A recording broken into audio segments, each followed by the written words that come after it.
నమస్తే, welcome to RTV.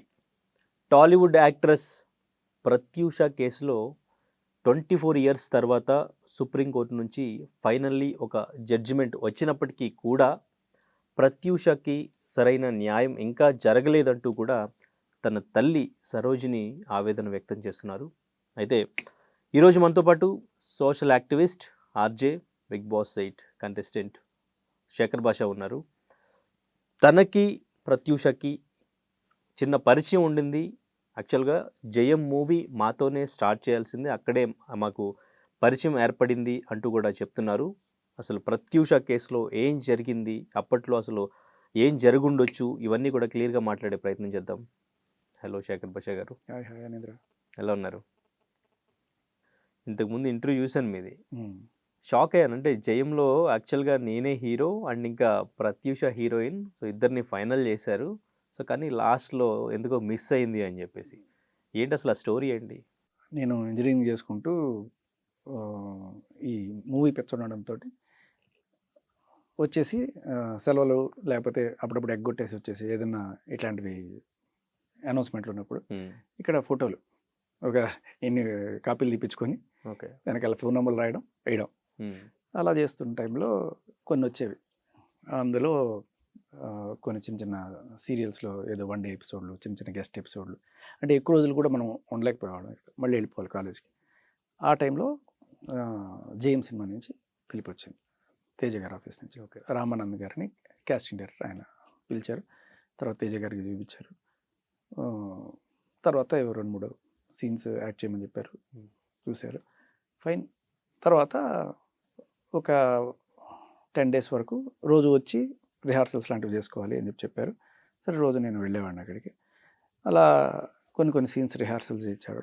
తర్వాత సినిమాకి వాల్ పోస్టర్ చేయడం కోసం కొన్ని సెలవుటీ షాట్స్ అంటారు, దానికోసం ఈ రైల్వే ట్రాక్ మీద గొడ్డలి వేసి కొడతారు కదా, ఆ షాట్, అలాంటివన్నీ కూడా తెల్లపూర్ రైల్వే స్టేషన్ దగ్గర తీసుకెళ్ళి షూట్ చేశారు. సో అది జరుగుతున్న టైంలో ఒకానొక రోజున, అంటే హీరోయిన్ ఎవరనే మాకెవరికి ఏం చెప్పాలి, మేము కూడా ధైర్యం చేసి అడిగేవాళ్ళం కూడా కాదు. కొంతమంది కో ఆర్టిస్టులు వాళ్ళు వీళ్ళు ఉంటుండే, కానీ వాళ్ళంట కదా వీళ్ళంట కదా అని స్పెక్యులేషన్స్ ఉండేది. కానీ తేజ గారు అప్పట్లో అందరినీ కొత్త వాళ్ళని తీసుకుంటానని చెప్పారు. బట్ ఒక రోజున ప్రత్యూష వచ్చింది. ప్రత్యూష వస్తే రామానంద్ గారు జస్ట్ చూద్దాం పేరు ఎలా ఉంటుంది అని చెప్పి ఆవిడ నా పక్కన నుంచి పెట్టారు. ఎందుకంటే షీజ్ అ టాల్ లేడీ, ఏదో కళ్ళల్లో కళ్ళు పెట్టుకుని చూసే షార్ట్ అట్లాంటివి 2-3 చేయించారు. ఫైన్. తర్వాత ఆవిడే అన్నట్టుగానే అనుకున్నాం మేము. కట్ చేస్తే ఆయన ఒక 3-4 daysలో ఇట్లాంటి షూటింగ్లు చిన్న చిన్నవన్నీ కూడా చేశారు, వాల్ పోస్టులు కూడా కొట్టారు, ఓకే అన్నీ అయినాయి. తర్వాత ఒక రోజున పిలిచి ఆయన చెప్పారు, ఇట్లా due to some reasons we can't go forward. ఏమైందంటే ప్రొడ్యూసర్ మారిపోయారు. ఓకే, మీకు ఎవరు చెప్పింది? ఆయన రామానంద్ గారు ఉండే, తేజ గారు కూడా పిలిచి, తేజ గారు కూడా చెప్పారు. అది ఏ ఇయర్లో మీకు ఫోటోషూట్ మీకు కన్ఫర్మ్ చేయడం కానీ ఇదంతా? 2002 జనవరి ఆ టైంలో. బట్ ఎందుకు చెప్పాల్సి వస్తుంది అంటే, ఆవిడని తేజ గారు సెలెక్ట్ చేయలేదు అనడానికి నేనే సాక్ష్యం అక్కడ. So she was not selected. కానీ ఇవాళ ఇదంతా వచ్చినప్పుడు ఆవిడ ఇంటర్వ్యూ, వాళ్ళ మదర్ ఇంటర్వ్యూస్ చూశారు. తీర్పు నేను గౌరవిస్తున్నాను కానీ నేను నాట్ సాటిస్ఫైడ్, ఆ రోజు ఏం జరిగిందంటే అని ఆవిడ చెప్తున్నప్పుడు, ఆవిడ యాక్చువల్గా చనిపోవడానికి ముందు రోజు, అంటే ఫిబ్రవరి 23వ తేదీ 2002 సంవత్సరం సాయంత్రం అరౌండ్ 5:30కి ఆవిడ బ్యూటీ పార్లర్లో ఉన్నప్పుడు సిద్ధార్థ రెడ్డి వచ్చి ఆవిడని పికప్ చేసుకోవడానికి వచ్చారు. 6 గంటల టైంలో ఆవిడ నాకు ఫోన్ చేసింది, ఎవరు కూతురు తల్లికి ఫోన్ చేసింది. చేసినప్పుడు ఆవిడ ఎక్కడికి వెళ్తున్నావు ఏంటి అని అడిగిందట. ఎందుకంటే ఈవిడ కాపలాగా సిరి అని ఇంకో అమ్మాయిని పెట్టింది ఆవిడ, తల్లి పెద్దమ్మ కూతురు ఎవరో. ఆ అమ్మాయికి ఇప్పుడే వస్తామని చెప్పిందట. ఎక్కడికి వెళ్తున్నావే అని చెప్పి వీళ్ళమ్మ ఫోన్ చేసినప్పుడు ఆవిడ చెప్పింది ఏంటంటే, తేజ గారి జై మూవీలో నేను సెలెక్ట్ అయ్యాను లీడ్ రోల్లో, అందుకని నేను వెళ్తున్నాను. అంటే సరే, ఎట్లాగో రేపు బెంగళూరులో షూటింగ్ ఉంది కదా, నువ్వు వెళ్ళి జస్ట్ కనిపించేసి వచ్చేసి, ఎక్కువసేపు టైం స్పెండ్ చేయకు, తొందరగా వచ్చేసి, చీకటి పడిపోతుంది అది ఇది అని చెప్పి చెప్పిందట. ఫ్లైట్కి టికెట్లు ముందుగానే తీసుకోవాలి, లేకపోతే దొరకపోవచ్చు, ఇప్పుడులాగా ఆన్లైన్ లేదని చెప్పి. సరే, నాకు డౌట్ ఏంటంటే తేజ గారి సినిమాలో ఈవిడ సెలెక్ట్ కాలేదు, పాయింట్ నెంబర్ 1. ఆవిడ ఎందుకు అబద్ధం చెప్పి ఉంటుంది? ఏదర్ ఈవిడ అబద్ధం చెప్పిందా, ప్రత్యూష తల్లికి అబద్ధం చెప్పి ఉండొచ్చు, నేను సెలెక్ట్ అయ్యాను అని. ఇంకొకటి ఏంటంటే 23వ తేదీ సాయంత్రం 6 గంటలకి ఈవిడ ఫోన్ చేస్తే 22వ తేదీ వాజ్ ద రిలీజ్ ఆఫ్ ముహూర్తం షాట్ ఆఫ్ జేఎం. అంటే ఈవిడ తాగడానికన్నా ఒక్క రోజు ముందు జేఎం సినిమాకి ముహూర్తం షాట్. ఓకే, మీది ఎప్పుడు మీ ఫోటోషూట్ జరిగింది? ఒక నెల రోజుల ముందు, జనవరి. డేట్ ఏమైనా ఐడియా ఉందా? గుర్తులేదు, నాకు ఎగ్జాక్ట్ గుర్తులేదు. మేబీ ఒక 3-4 వీక్స్ ముందే ఉండుండొచ్చు. ఓకే, సరే. ఎందుకంటే మళ్ళీ వాళ్ళకి టైం పడుతుంది కదా, కొత్త వాళ్ళందరినీ ఎత్తుకోవడానికి, ఇదంతా చేసుకోవడానికి. నా డౌట్ అక్కడ ఏంటంటే ఎందుకు ఈవిడ అబద్ధం చెప్పి ఉంటుంది తల్లికి? సరే, తల్లి అంత మేబీ న్యూస్ ఫాలో అవ్వలేదేమో ఆ రోజులో, ఎందుకంటే ఇప్పుడున్నంత వేగంగా న్యూస్ స్ప్రెడ్ అవ్వడం అదేమి ఉండదు. మేబీ పేపర్లో చూసినా తెలిసిపోద్ది, ఎందుకంటే ఆ రోజున తేజ గారి బర్త్డేనో ఏదో ఉండే. అండ్ ముహూర్తం కూడా పండితులు పెట్టిన ముహూర్తం కాదు, తేజ గారే పెట్టుకున్నారు ముహూర్తం. అదేంటంటే 2 గంటల 22 నిమిషాల 22 సెకండ్లకి 22వ తేదీ 2వ నెల 2002వ సంవత్సరం అన్ని 2 వచ్చేట్టు నేను స్టార్ట్ చేస్తాను అని చెప్పి ప్రకటించి చేశారనమాట. ఆ న్యూస్ తెలిసే ఉంటుంది ఈవిడికి తల్లికి. 23వ తేదీ కూతురు ఎప్పుడైతే ఇది చెప్పిందో, అదేంటమ్మా జై మూవీలో ఆల్రెడీ సెలెక్ట్ అయిపోయారు కదా, నిన్న అయ్యింది అని ఆవిడ అడుగుండాలి కదా, ఎవరిని మోసం చేస్తున్నారు ఇక్కడ? ఇది ఫస్ట్ పాయింట్. సో ఇక్కడ ఆవిడ అబద్ధం చెప్పి ఎందుకు వెళ్ళింది? తల్లి నుంచి తప్పించుకోవడానికా లేకపోతే ఏదో చెప్పడానికా వెళ్ళింది మొత్తానికి. ఇక్కడ ఈవిడ ఇంకో అభియోగం ఏంటంటే తల్లిది అత్యాచారం జరిగింది కూతురు మీద, తర్వాత చేసేసి తీసుకొచ్చేసారు అన్నట్టుగా చెప్తాను. అత్యాచారమే జరిగే ఉంది అంటే జస్ట్ ఇమాజిన్, 5:30 టైంలో ఈయన పికప్ చేసుకున్నాడు, 6 గంటల టైంలో కూడా ఆవిడ ఫోన్ మాట్లాడింది, ఆనందంగానే మాట్లాడింది. 5:30కి ఆయన పికప్ చేసుకున్నాడు, 6 గంటలకు కూడా షీ ఈజ్ సేఫ్. కట్ చేస్తే 7:45కి ఆవిడికి కాల్ వచ్చింది, ఎక్కడి నుంచి? కేర్ హాస్పిటల్ నుంచి. ఇట్లా మీ కూతుర్ని ఇక్కడ అడ్మిట్ చేస్తున్నారు, చావు బతుకుల్లో ఉంది అని చెప్పి. ఇక్కడ వీళ్ళు ఎక్కడికి వెళ్ళారు అక్కడి నుంచి అంటే, ఈ సిద్ధార్థ రెడ్డి అండ్ ప్రత్యూష కారులో ఎక్కించుకొని ఎక్కడికో వెళ్ళారు, మధ్యలో ఎక్కడో ఆపి ఇవి కొనుక్కున్నారు, ఇలాంటిది ఏదో కొనుక్కొని హిమాయత్ నగర్లో ఒక జంక్షన్లో అక్కడ ఇద్దరు కూర్చొని ఏదో మాట అనుకొని తాగేశారు. తాగేసి ఇక్కడ తాగడానికి రీజను ఒకటి, వీళ్ళిద్దరిని భయపెట్టడమా, ఇటుపక్క పేరెంట్స్ని అటుపక్క పేరెంట్స్ని. ఎందుకంటే వీళ్ళమ్మ ససేం రాని ఒప్పుకోవట్ల సిద్ధార్థ రెడ్డి తల్లి. అండ్ అలాగే ఈవిడ ప్రత్యూష వాళ్ళ తల్లి కూడా ఆవిడకి ఇష్టం లేదు. కెరీర్ ముఖ్యంగా చూసుకో, ముందు సినిమాల్లో కాన్సన్ట్రేట్ చేయి, తర్వాత బాగున్నప్పుడు ఎప్పుడో చేసుకోవచ్చు అని చెప్పి. కానీ ప్రత్యూషకి చాలా clear cut she is in deep love with this guy. 8 ఏళ్ల ప్రేమ, 1993 నుంచి ఇంటర్మీడియట్ చదువుతున్న స్టేజ్ నుంచి లవ్. ఓకే, ఎవరు ఆ సిద్ధార్థ రెడ్డి? కాలేజ్ మేటేనా? ఇంటర్మీడియట్లో వీళ్ళిద్దరు కలిసి గౌతమి కాలేజ్, తర్వాత ఇతను ఇంజనీరింగ్ చేరిపోయాడు. ఈ అమ్మాయి మరి డిగ్రీ చేరలేదు, అమ్మాయికి ఏదో హోటల్ మేనేజ్మెంట్ చేయాలని ఇంట్రెస్ట్ అట. హోటల్ మేనేజ్మెంట్ చేసి చక్కగా ఈ అబ్బాయిని లవ్ చేస్తున్నాం కదా, తర్వాత పెళ్లి చేసుకోవాలి అనే కోరికలతో ఆవిడ ఉండేది. బట్ నేను విన్నది ఏంటంటే అప్పట్లో తల్లే ఈవిడ్ని ప్రోత్సహించేది, మూవీకి వెళ్ళు, మూవీలు చెయ్యి అని చెప్పి. కొంతమంది చెప్పింది, ఇది ఐ కాంట్ కన్ఫర్మ్, కొన్నిసార్లు ఈవిడికి వాత కూడా పెట్టిందని ఆవిడ ఫ్రెండ్స్తో చెప్పుకొని ఏడ్చినవి నా చెవి దాకా వచ్చినాయి. సరే, 7:45కి అక్కడ ఉన్నారు, అక్కడి నుంచి ఎవడో ఫోన్ చేశాడు అంటే 7:30 ఆ టైంలోనే వాళ్ళు రీచ్ అయి ఉంటారు కదా, ఒక 10-15 నిమిషాల ముందే రీచ్ అయి ఉంటారు. ఎవరో చూశారు, ప్రత్యూషను గుర్తుపట్టారు, ఫోన్ చేశారు. సో 7:30కి ఇప్పుడున్న భాస్కర ప్యాలెస్ కేర్ హాస్పిటల్కి వచ్చారు, హిమాయత్ నగర్ జంక్షన్ దగ్గర నుంచి అనుకుందాం. ఈ ట్రాఫిక్లో రావడానికి కనీసం ఒక అరగంట పడుతుందా?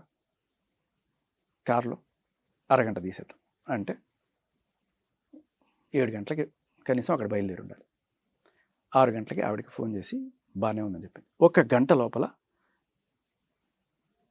అత్యాచారం జరిగిపోయిందా? అదే నేను అంటున్నా, కారులోనే ఉన్నారు వీళ్ళు, కారులో ఇంకొక వేళ పోనీ కారులోనే వేరే వాళ్ళు 2-3 ఉన్నారు అనుకుందాం.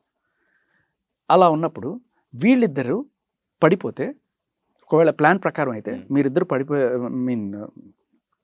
నువ్వు కూడా తాగేసేయి పడిపోయి ఉంటే నేను చేరుస్తాను, తర్వాత నువ్వు ఏదో బతికి బయటపట్టి ఏదో డ్రామా ఆడదు కానీ అనే కోణంలో ఉన్నప్పుడు ఇంకోటి ఎవరినో పెట్టుకుంటారు. ఇతను పడిపోయినట్టు నటిస్తాడు అట్లీస్ట్. ఎవడో డ్రైవ్ చేసుకుంటాడు, సార్ డాక్టర్ గారు ఇదిగో వీళ్ళిద్దరు తాగేశారు సార్, ప్రేమ జంట చేసుకున్నారు సార్ అని చెప్పి తీసుకెళ్ళేవాడు. ఇంకోటి ఎవడు లేడు అక్కడ, ఇతనే డ్రైవ్ చేసుకుంటూ తీసుకెళ్ళాడు. ఓకే, ఇద్దరు తాగేసి మళ్ళీ అతను డ్రైవ్ చేసుకుంటూ తన హాస్పిటల్కి తీసుకెళ్ళాడు. వీళ్ళకి మధ్యలో ప్రాబ్లమ్స్ ఏంటి అంటే, ఏంటి వాళ్ళ నాన్నగారు ఏం చేస్తారు, కాంట్రాక్టర్, ఫ్యామిలీ బ్యాక్, వాళ్ళ నాన్న కాంట్రాక్టర్. ఓకే, తర్వాత అప్పుడే పొలిటీషియన్స్తో గవర్నమెంట్తో బాగా సంబంధాలు ఉన్నాయి, అనుబంధం. యా, మంచి సత్సంబంధాలు ఉన్నాయి అప్పుడు గవర్నమెంట్ మినిస్ట్రీలతో ఉన్నట్టుగా మనకు అప్పుడు తెలుస్తుంది.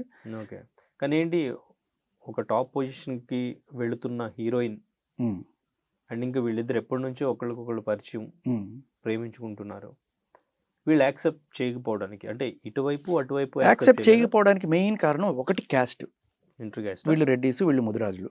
ఓకే, వాళ్ళ రాయలసీమ, వీళ్ళు తెలంగాణ. సరే, ఇవేమీ పెద్ద అడ్డంకులు కూడా కావు చెప్పాలంటే, ఏదో కొంత డిస్కషన్స్లో అవి కూడా వెళ్ళిపోతాయి. కానీ ప్రధాన అడ్డంకి ఏముండిందంటే వీళ్ళ మదర్, ఎవరు సిద్ధార్థ రెడ్డి వాళ్ళ మదరు,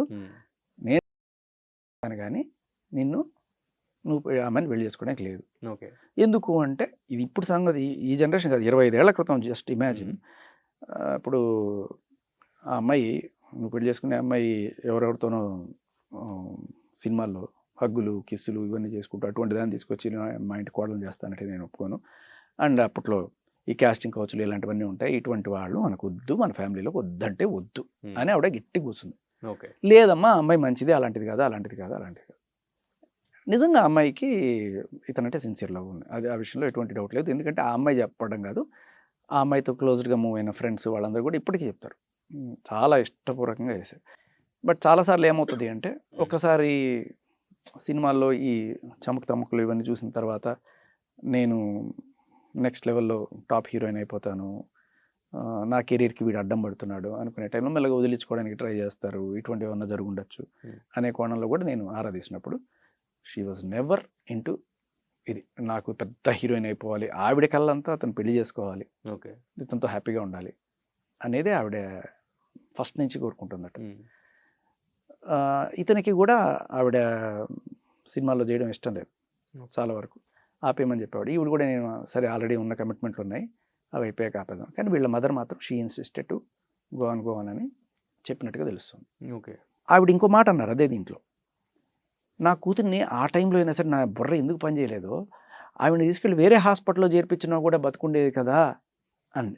అంటే ఈవిడ వెళ్ళినప్పుడు ఆవిడ బతికే ఉంది అక్కడ, 23వ తేదీ ఆవిడ బతికే ఉంది అనేది ఈవిడే ఇండైరెక్ట్గా చెప్తుంది. మరి ఇప్పుడు ఆవిడ బతుకున్నప్పుడే కదా ఈవిడ వేరే చోటకి తీసుకెళ్తే బతుకుతుంది అనుకునేది, చచ్చిపోయిన తర్వాత ఏమి అనుకోరు కదా. కానీ ఆవిడ క్లియర్గా చెప్తున్నారు అత్యాచారం జరిగింది. నీకు అదే ఒక గంట టైం నువ్వు గమనించు, 6 గంటలకి ఆవిడ మాట్లాడింది, 7 గంటలకి బయలుదేరాడు ఈ అబ్బాయి. అంటే ఒక గంట వ్యవధి, అది కూడా కారులో హేమయత్ నగర్ నుంచి బయలుదేరాడు. సో ఈ గంట లోపల can you imagine all this thing happen. అంటే వాళ్ళు ఎక్కడికి వెళ్ళలేదు, వాళ్ళు 7 గంటలకే బయలుదేరారు, ఏ టైంకి ఎక్కడున్నారు అనేది మీరు ఎలా చెప్తున్నారు? ఆవిడే చెప్తుంది, వాళ్ళ అమ్మగారే చెప్పారు. సిరి అనే అమ్మాయితో కలిసి ఈ అమ్మాయి 5:30కి హాస్పిటల్కి, ఐ మీన్ బ్యూటీ పార్లర్కి వెళ్ళి, మీకు చెప్తాను, నేను చెప్పడం కాదు, ప్రత్యూష చేసింది. చిన్న మొబైల్ ఉండే ప్రత్యూష దగ్గర. ప్రత్యూష నాకు 6 o'clock కాల్ చేసింది. కాల్ చేసి అమ్మ ఇట్లా నాకు తేజ గారి దగ్గర నుంచి కాల్ వచ్చింది, డైరెక్టర్ తేజ గారి నుంచి, జేఎం సినిమాకి నేను సెలెక్ట్ అయిపోయాను. అంతకు ముందుకు మమ్మల్ని పిలిచాను చాలా సార్లు తేజ గారు. జేఎం సినిమాకు కన్ఫర్మ్ అయినా, ఒకసారి ఆఫీస్కి రమ్మన్నారు. నేను సిద్ధార్థ్ రెడ్డితో ఉన్నా, నేను వెళ్ళి తొందరగా అక్కని తీసుకొని వచ్చేస్తామా అన్నది. నాతోటి మాట్లాడడం అదే లాస్ట్, ఇంకా 6 o'clock. నేను చీకటి అయిపోతుందమ్మా, తొందరగా రా, అంతైతే మళ్ళీ వచ్చిన తర్వాత పోవచ్చు మనము తేజ గారి దగ్గరికి, జస్ట్ సార్ కు థ్యాంక్స్ చెప్పి వచ్చేసాను అంటే, సరే అమ్మమ్మ నన్ను చాలా హ్యాపీ మూడ్ లో ఉంది తను. ఇంకా అది లాస్ట్ నాతో మాట్లాడు. సో ఈవిడ డౌట్ ఏంటంటే, అక్కడ ఆవిడ హ్యాపీ మూడ్లో ఉంది అని ఈవిడ అనుకుంటుంది. కానీ ఆవిడ అబద్ధం చెప్పింది. ఫస్ట్ పాయింట్, అబద్ధం చెప్పిన వాళ్ళకి నటించడమే చేస్తుంది అక్కడ అమ్మాయి. యాక్చువల్గా ఈవిడికి కొంచెం స్పృహ ఉన్నా కూడా, అదే ఏంటమ్మా ఇవాళ పొద్దున్నే పేపర్లో వచ్చింది కదా, నిన్నే కదా ముహూర్తం స్టార్ట్ అయింది, నితిన్ సదాఫ్ కదా యాక్ట్ చేస్తున్నావు, నువ్వు ఎక్కడి నుంచి ఎందుకు అబద్ధాలు చెప్తున్నావు నాకు అడిగేది కదా ఈవిడ. కానీ సిద్ధార్థ రెడ్డితో ఉందని తెలుసు, ముందే తెలుసు సిద్ధార్థ రెడ్డితో లవ్ అఫైర్ ఉందనే విషయం ఈవిడికి తెలుసు. అందుకనే కదా వద్దు పెళ్ళొద్దు అని చెప్పి ఈవిడ కానీ వాళ్ళ అమ్మ వాళ్ళు కానీ అనడం అనేది అలా చేస్తున్నట్టు. అంటే ఇప్పుడు ఆ టైంలో తనతో కలిసి ఉందనే విషయం కూడా తెలుసు. మేబీ ఇప్పుడు మనం ఎవరు చెప్పాలి, నిజానికి తేజ గారి దగ్గరికి వెళ్ళారా, అక్కడికి నిజంగా ఆవిడ చెప్పినట్టు తేజ గారి దగ్గరికి వెళ్ళి ఉంటే ఆఫీస్కి వెళ్ళడానికి కూడా టైం పడుతుంది. ఆఫీస్కి వెళ్ళారు, వాళ్ళని కలిశారు, ఒకవేళ అది జరిగింది అనుకుందాం, అట్లీస్ట్ తేజ గారైనా దీంట్లో మనకి చెప్పాలి కదా, మిమ్మల్ని కలిసిందా సార్ తేజ గారు, ఆ టైంలో వచ్చారా, అసలు మీరు ఫోన్ చేశారా, ఈ మాట వాస్తవమేనా అని చెప్పి. నాకు తెలిసి కాదు, ఎందుకంటే క్లియర్ కట్గా అందరికీ కళ్ళ ముందు కనబడుతుంది. ఆ ముందు రోజే ముహూర్తం అయింది, ఈవిడ ఎందుకు అబద్ధం చెప్పింది. So she is some misconceptions. ఈ రోజుకి కూడా ఆవిడకి తేజ గారు పిలిచారని అనుకుంటుంది ఆవిడ, తేజ గారు పిలవాల. అలాగే మిస్కన్సెప్షన్, ఏది అత్యాచారం జరిగింది. దీనికి ఆవిడకి మెయిన్గా అనుకుంటుంది ఫస్ట్ టైం లైన్, ఒక గంట అరగంట వ్యవధిలో ఇంత జరిగిందా అనేది ఫస్ట్ పాయింట్. ఓకే, ఇది పక్కన పెడితే అంటే 1 అవర్లో ఇదంతా జరగడానికి పాసిబిలిటీ లేదంటారా? ఒకవేళ ఉంటే నేను అనేది అదే, ప్రీ ప్లాన్డ్గా సపోజ్ ఆ అబ్బాయి ఒకవేళ ఇదే అనుకుందాం, ప్రీ ప్లాన్డ్గా ఈ అత్యాచారం ప్లాన్ చేశారు అనుకుందాం. రీజన్ ఏమై ఉండొచ్చు, 8 ఏళ్ళ లవ్ కదా, ఏ రోజు ఇతను అట్లా బిహేవ్ చేయలేదు కదా, సడన్గా ఆ రోజు ఎందుకు చేస్తాడు? ఏ రోజు కూడా ఈ అబ్బాయి చెడ్డ బిహేవియర్ చేశాడని వాళ్ళ అమ్మ కూడా చెప్పలా. బాగా చూసుకుంటాడు, కారులో తీసుకెళ్తాడు, అని చేపిస్తాడు, నెత్తిని పెట్టుకొని చూసుకుంటాడు. అండ్ ఈ అమ్మాయితో ఉన్న ఫ్రెండ్స్ కూడా అదే చెప్తాడు, ఆ అబ్బాయి బాగా చూసుకుంటాడు, ఈ అమ్మాయి కూడా, ఈ అమ్మాయికి అబ్బాయి అంటే ప్రాణం. అటువంటి వాడైతే 8 ఏళ్లలో ఎక్కడో చోట తెలిసి ఉండేది కదా. 8 ఏళ్లలో లేనిది సడన్గా ఒక రోజున ఇంత ప్లాన్ ఎందుకు చేస్తాడు? సరే అది కూడా పక్కన పెట్టద్దాం. సరే ఆ రోజున ఏదో వచ్చేసింది అనుకుందాం, ఆ అమ్మాయికి సంబంధించిన ఏదో తెలిసింది ఈ అబ్బాయికి, మేబీ ఈ మూవీ ఇండస్ట్రీలో వాళ్ళతోనో వీళ్ళతోనో ఎఫ్ఐఆర్ పెట్టుకుందని ఎవరో ఈయనకి నిప్పంటిస్తే ఆ కోపంతో ఈయన ఏదో చేశాడు అనుకుందాం. అలా ప్లాన్ చేసిన వాడు అనుకుందాం, ఆ కోపంతో ఇన్నాళ్ళు ఇంత మనస్ఫూర్తిగా ప్రేమించాను కదా, ఈ అమ్మాయి ఆపర్చునిటీస్ కోసం ఇండస్ట్రీలో ఇట్లా అడ్డదారులు ఏదో తొక్కుతుందని తెలిసి ఆ అమ్మాయిని కన్ఫ్రంట్ చేసింటే, ఆ కన్ఫ్రంటేషన్లో ఒకవేళ గొడవ అయి ఉంటే ఆ గొడవ మొత్తానికి చంపేసి, ఆ గొడవలో అవకాశాలు లేవు. గొడవ అయితే కొట్టుకొని ఈవిడ అన్నట్టుగా ఒకళ్ళనొకళ్ళు కొట్టుకొని ఆ కొట్టడంలో గట్టిగా ఆవిడ గొంతు మీద ఉందని చెప్పింది కదా అనుకుందాం. అలా అనుకున్నప్పుడు అతను చంపేసిన తర్వాత మళ్ళీ హాస్పిటల్కి ఎందుకు తీసుకెళ్తాడు? చంపేసి హాస్పిటల్కి తీసుకెళ్ళి ఏం చెప్తాడు? ఏదో ఒకటి కవరప్ చేయండి అని చెప్పే ఇదే ఉంటుంది.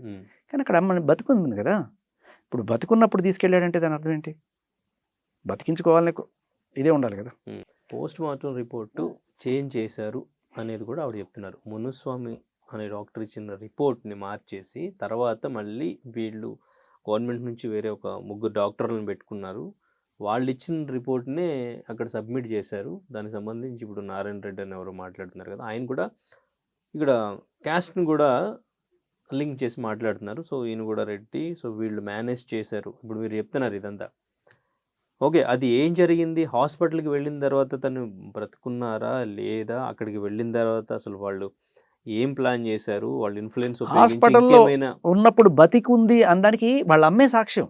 ఎందుకంటే 9 గంటలకి ఆవిడ వెళ్ళినప్పుడు ఆవిడ చూసి నా కూతురు వేరే హాస్పిటల్కి తీసుకెళ్ళుంటే కనీసం బతుకుండేది. అంటే ఇక్కడ హాస్పిటల్స్ లో వాళ్ళు ఏమైనా చేస్తున్నారేమో వీళ్ళ ఇన్ఫ్లుయెన్స్ అనుకుందాం, అనే కోణంలో మాట్లాడు ఆవిడ అనుకుందాం. అంటే అప్పుడు ఆవిడ బతికే ఉంది, నాకు అక్కడే ఉంచకుండా తీసుకెళ్ళిపోతే వేరే హాస్పిటల్లో చేర్చుకుంటే అంటే అప్పుడు ఆవిడ బతికే ఉందని అది కదా అర్థం. 23వ తేదీ ఆవిడ చనిపోలా, 24 చనిపోయింది అనుకుంటా. సో ఆవిడ లెక్క ప్రకారం ఆవిడ బతికే ఉంది అక్కడ.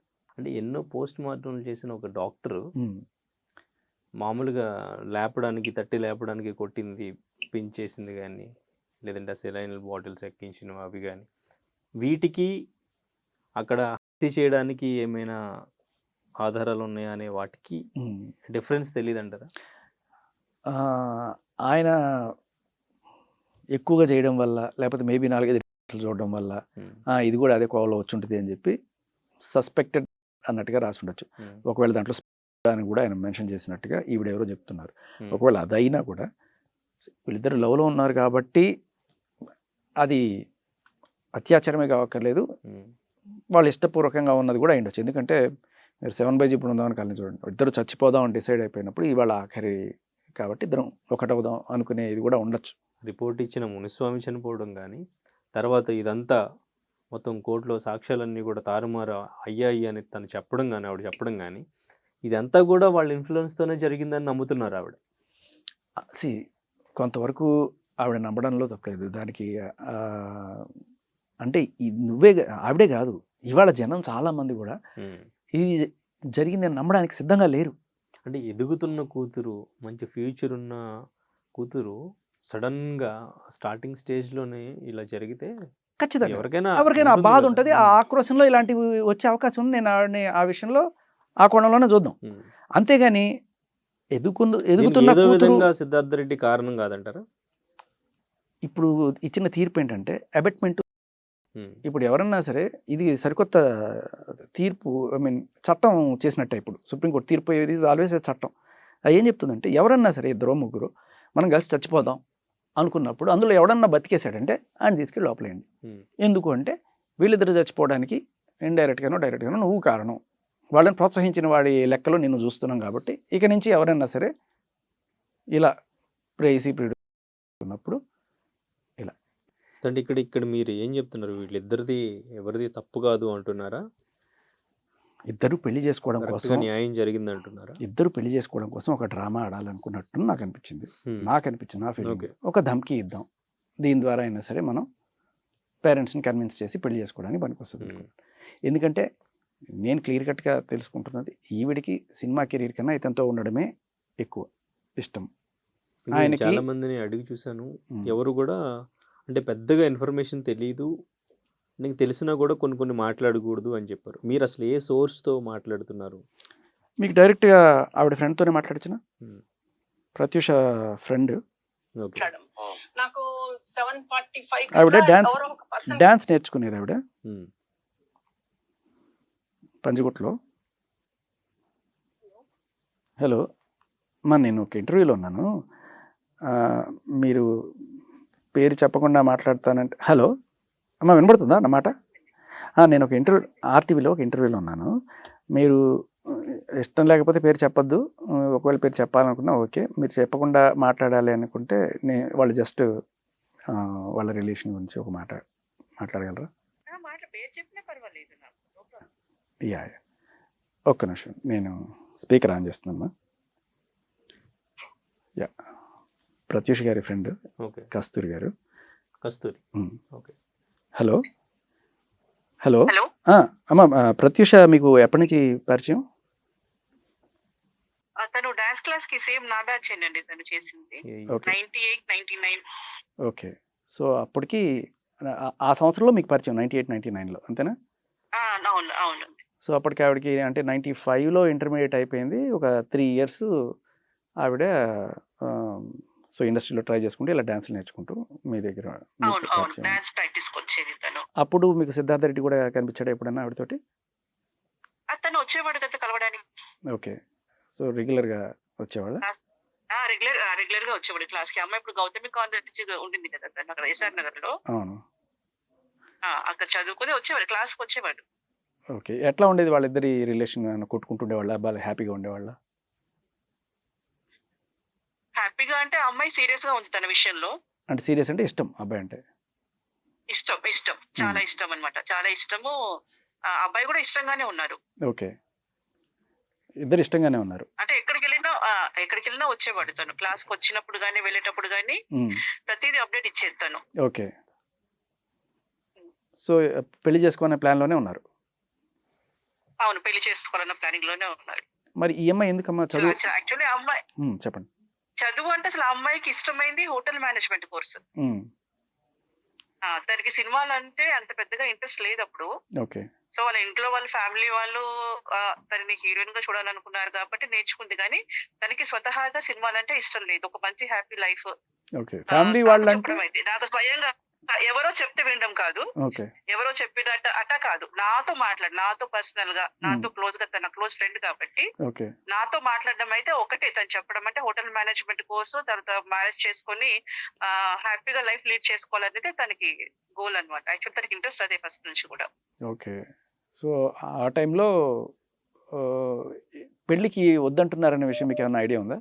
వీళ్ళ అమ్మ గాని వాళ్ళ పెళ్లికి వద్దంటున్నారని అప్పటి నుంచి ఉంది. ఓకే, అప్పటి నుంచి ఉంది. చూడాలి అని అనుకుంటుంది అమ్మాయి. తర్వాత ఏం జరుగుతుంది అని. ఉమ్. అప్పుడు ఆ అమ్మాయి వాళ్ళ ఇంట్లో కూడా ఇష్టం లేదు కదా, అమ్మాయి ఒంట్లో కూడా ఇష్టం లేదు.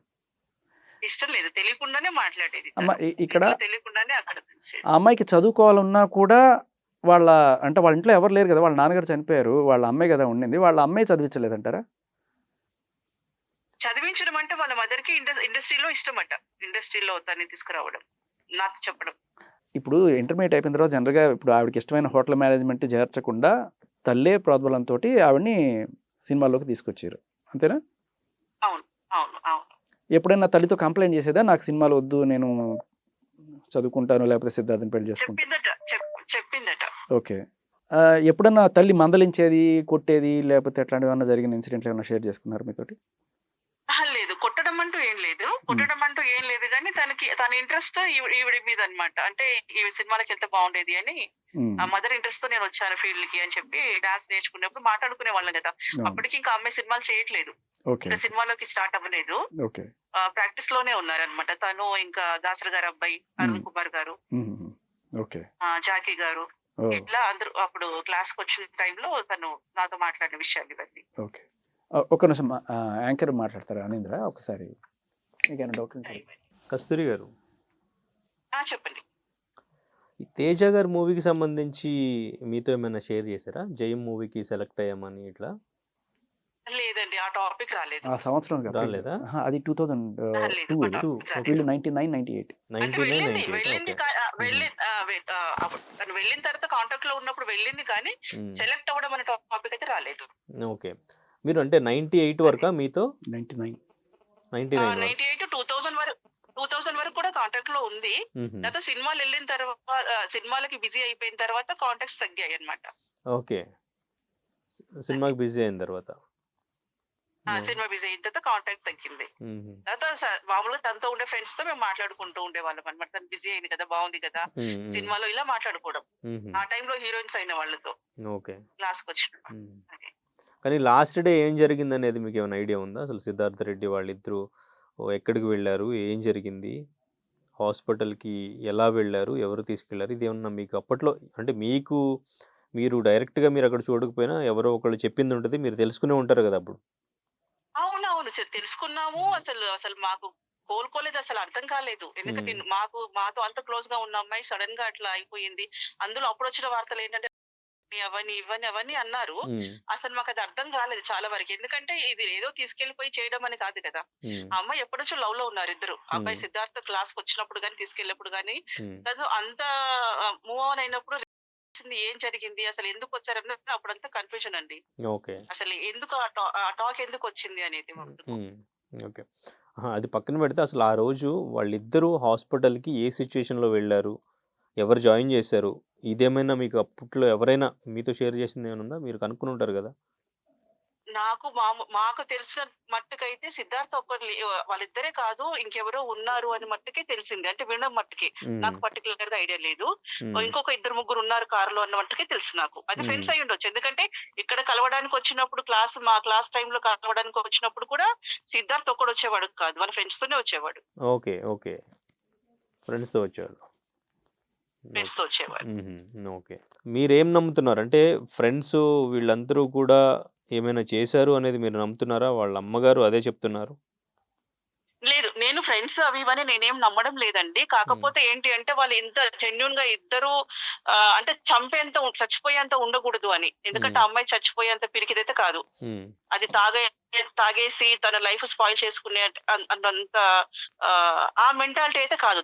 తను అన్ని చూసింది, తను కష్టాలు చూసింది, అన్ని చూసింది. కాబట్టి తను అలా చేసింది అనేది, అది ఏం జరిగిందని మాత్రం తెలీదు. బట్ ఆ అమ్మాయి అయితే చేసుకోదు, అంత చచ్చిపోవాలి అనుకున్నంత అయితే ఆలోచించదు ఆ అమ్మాయి. ఓకే. ఓకే. ఓకేనమ్మా, థ్యాంక్ యూ. ఓకే. ఫ్రెండ్స్ ఎవరు లేరన్నారు, కానీ ఆవిడ ఫ్రెండ్స్ ఉన్నారు, ఫ్రెండ్స్ కూడా క్లాస్ దగ్గరికి వచ్చేవాళ్ళు అని చెప్తున్నారు. ఫ్రెండ్స్ వస్తుంటారు. హాస్పిటల్కి తీసుకువెళ్ళింది కూడా ఫ్రెండ్సే అంటున్నారు అని చెప్తున్నారు. రైట్, ఇక్కడే మనకు చాలా ఇంపార్టెంట్. ఇది కనుక ఈవిడ అనుకుంటున్నానని చెప్తున్నారు. ఈవిడికి 2000 సంవత్సరంలోనే కాంటాక్ట్ కట్ అయిపోయింది. కట్ అవ్వడం అప్పుడు ఫోన్ లో ఉండేవాళ్ళు అంత కాదు. నేను కూడా అదే నార్మల్ పర్సన్ కాదు, తను అన్ని చూస్తారు అని నేను అదే అంటున్నా. చేసుకునే ఉద్దేశం కాకపోయినా ధమ్కి ఇద్దాం ఇద్దరు పేరెంట్స్ని కన్విన్స్ చేయడానికి. వీళ్ళమ్మేమో నువ్వు పెళ్లి చేసుకోవద్దు, మూవీలు చెప్తుంది కదా, వాళ్ళ అమ్మకి చదువు కానీ కానీ లేకపోతే ధమ్కి ఇవ్వాలంటే ఇప్పుడు ఉమ్, తను చెప్పారు హ్యాపీగా మాట్లాడింది 6 వరకు ఎప్పుడో ఫోన్లో అవును. మాట్లాడింది అని చెప్పేసి చెప్పారు. ధమ్కి ఇవ్వాలంటే మీరు ఒప్పుకుంటారా లేదా మేము చచ్చిపోతున్నాం అని చెప్పేసి ముందు నుంచే వాళ్ళ ఇంట్లో జరిగాయి ఇష్యూస్ అవ్వడం, గొడవలు అవ్వడం, ఇక్కడ దాని ఈవిడ మీద మీకు వీళ్ళు ఆవిడ పోరాడడం, ఇద్దరు కలిసి బయటకు వచ్చి అప్పుడు చేయడం జరుగుతుంది. లేదు నాకు సినిమా ఆఫర్ వచ్చింది, సినిమా ఛాన్స్ కోసం పిలిచారు వెళ్తున్నాను అని చెప్పేసి ఫోన్ చేసి మళ్ళీ మాట్లాడి హ్యాపీగా మాట్లాడి ఇదంతా చేసిన తర్వాత వాళ్ళిద్దరూ చేయరు కదా మీకు పర్సనల్గా. అదే చెప్తున్నా. మీరు ఇక్కడ సిద్ధార్థ్ రెడ్డి వాళ్ళ మదర్ చేసుకోవడానికి కూడా వెళ్ళారు.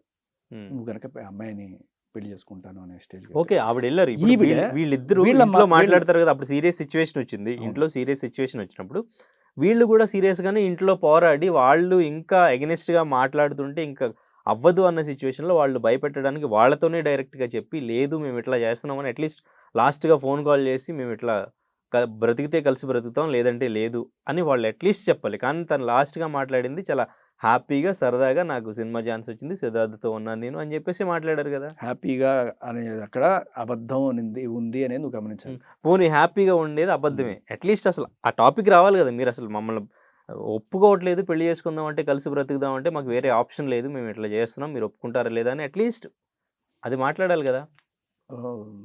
ఒకటేంటంటే ఈవిడకి అంటే వాళ్ళ అమ్మ అంటే కొంత భయం ఉందనేది నాకు అనిపించింది. ఈ అబ్బాయి ఉన్నాడని వాళ్ళ మదర్కి తెలుసు ఓకే కదా, అర్థమవుతుంది. అయినా కూడా ఆయన్ని కలవద్దు, దూరం పెట్టు, నువ్వు కెరీర్ ఫోకస్. ఈ అమ్మాయికి ఈవిడ చెప్తున్న ప్రకారం చదువుకోవాలి, ఇతనితో ఉండాలి, పెళ్లి చేసుకోవాలి అనే కోరిక. లేదు నీది ఈ లైన్ కాదు ఈ లైన్కి పోవాలి. జనరల్గా పేరెంట్స్ ఏం చేస్తారు, సినిమాలు వద్దు చదువు ముద్దు అని చెప్తారు. ఇక్కడ రివర్స్లో ఈవిడ చదువు వద్దు అంటే ఇంటర్మీడియట్ తర్వాత చదువు ఆపిచ్చేసి సినిమాల్లో పంపించారు ఈవిడ. ఓకే సినిమా అనేది చాలా మందికి ఇప్పుడు ఎడ్యుకేషన్ టైంలో ఇంటర్మీడియట్ టైంలో కూడా వాళ్ళు ఏ ప్రొఫెషన్ ఎంచుకోవాలనేది తెలియదు. మాక్సిమం తెలిసినా కూడా పేరెంట్స్ అందరూ కూడా ఇదైతే కెరీర్ బాగుంటుందని వాళ్ళు డిసైడ్ చేస్తారు. నువ్వు డాక్టర్ అవ్వు, మన ఫ్యామిలీ మొత్తం డాక్టర్స్ ఉన్నారు, లేదు అంటే నేను డాక్టర్ అవ్వాలనుకుని నేను అవ్వలేకపోయినా అట్లీస్ట్ నువ్వు అయ్యి తీరాలి అనేది జరుగుతుంటుంది. అది ఓకే. కానీ లాస్ట్లో జరిగింది మాత్రం వాళ్ళు అట్లీస్ట్ వాళ్ళకి వార్న్ చేసి ఉండొచ్చు. అవన్నీ మనకి ఆన్ రికార్డ్ దొరకట్లా. అదే అంటున్నా. ఇప్పుడు మనకి దొరికిన రికార్డులు ఆవిడ మాటల్లో నుంచి మనం తీసుకోవాలి. వాళ్ళు వాళ్ళ అమ్మది తీసుకుంటుంది అని చెప్పిన మాట మన దగ్గర ఉంది, ఆన్ రికార్డ్ ఉంది. అండ్ ఈవిడ ఈ అమ్మాయిని మందలించేది అనేది కూడా ఈవిడ చెప్తుంది. కానీ ఈవిడ కొంతవరకే చెప్పింది. బట్ కొన్నిసార్లు కొట్టిన సందర్భాలు ఉన్నాయి, ఇంకా లేకపోతే వాత పెట్టిన సిచ్యువేషన్స్ ఉన్నాయని కొంతమంది వేరే ఫ్రెండ్స్ షేర్ చేసుకున్న గుర్తులు ఉన్నాయి. అది నేను కూడా ధృవీకరించలేను కానీ విన్నా నేను అవి. ఓకే, సో ఏం చెప్తారు ఫైనల్గా? నాన్న పులి కథలో ఏదో ధమ్కి ఇచ్చి ఇద్దరు ఒకటవుదాం అనుకునే కోణంలో వీళ్ళిద్దరూ ట్రై చేసి అది వికటించి ఇదే. మీరు ఇందాక అడిగిన క్వశ్చన్ కూడా మీరు గమనించండి, కారులో ఇంకో ఇద్దరు ఎవరో ఉండుంటే వాళ్ళు కదా డ్రైవ్ చేసి తీసుకురావాల్సింది కదా. మరి కారులో ఈయన మాత్రం ఒక్కడే ఎందుకు వెళ్ళాడు? అది పాయింట్, చాలా సింపుల్ పాయింట్ అది. ఎందుకంటే ఒకవేళ ఇదే జరుగుంటే వీడిని తప్పించడానికి ఏ డౌట్ రాకుండా ఉండొచ్చు అని వెళ్ళొచ్చుండవు. అదేంటున్నా, చచ్చిపోయిన బాడీని పెట్టుకొని నువ్వు కూడా కొంచెం తాగరా, నువ్వు తాగి నువ్వు పడిపో, నువ్వు తప్పించుకోవడానికి ఇది ఒకటే మార్గం. ఇప్పుడు మీ ఇద్దరు వెనకాల కూర్చోండి, నేను డ్రైవ్ చేసుకొని తీసుకెళ్ళి మిమ్మల్ని అప్పచెప్తాను. This would be the plan. వీడు డైరెక్ట్గా వెళ్ళి ఇరుక్కొని 24 ఏళ్ళు అలా ఇదవ్వడు కదా.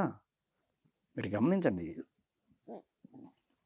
మీరు జస్ట్ ఆవిడ చనిపోయింది అయిపోయింది, కానీ ఇప్పటికీ కూడా ఈ నింద మోస్తూ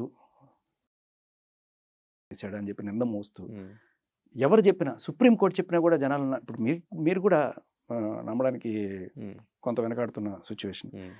ఇంత సిచ్యువేషన్లో ఆయన 24 ఏళ్ళ నుంచి ఇటువైపు 100% నమ్మడానికి కూడా లేదు కదా. ఎటువైపు?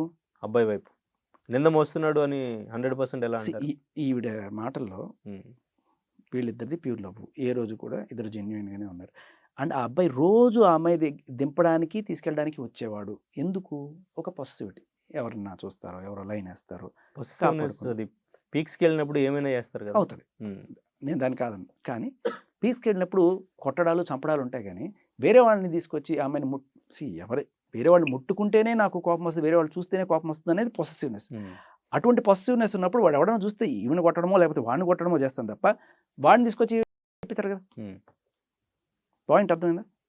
సో ఒకవేళ అదే అయితే అత్యాచారం ఈజ్ రూల్డ్ అవుట్.